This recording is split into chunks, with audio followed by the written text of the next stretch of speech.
A podcast called Ice Cold Case is delving deeply into a Belmont County unsolved murder case, the murder of J.C. McGee.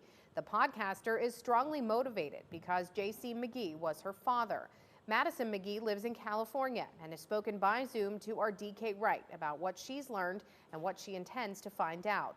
DK joins us now live in the studio with part one of a special report on this ice cold case. DK. Catherine Madison McGee grew up with her mother in Charleston, West Virginia. Her father, John Cornelius J.C. McGee, lived in Bridgeport, Ohio. She would see him on special occasions and has memories of good visits with her dad. But on today's date, July 11th of 2002, that all ended. J.C. McGee was shot to death.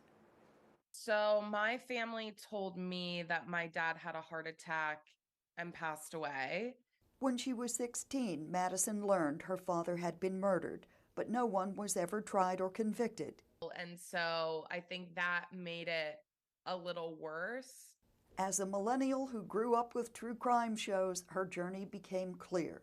This podcast, Ice Cold Case, was personal. On its first day, it was on the top charts in 12 countries, but what she learned was distressing. Intruders first broke into the house next door to McGee's, his nephew's house. They tied up his nephew and his nephew's mother and girlfriend, demanding, "Where's the money?" They drenched them in rubbing alcohol, threatening to set them on fire. Then suddenly they left, going next door, where they shot J.C. McGee dead in his doorway.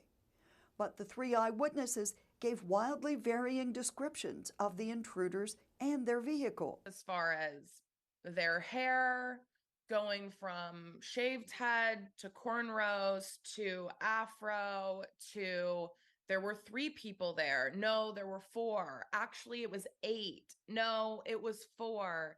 Those are all very different. We get, oh, it was a truck, a black truck.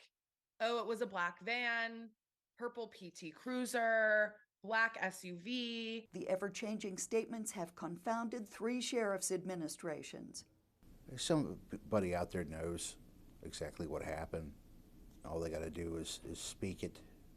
Madison believes it would be a great relief to someone who has carried a secret burden 21 years to finally speak out. Some people do carry things like a burden, as she described, and want to be relieved of that. Some people just don't care, unfortunately, and that's the truth of it.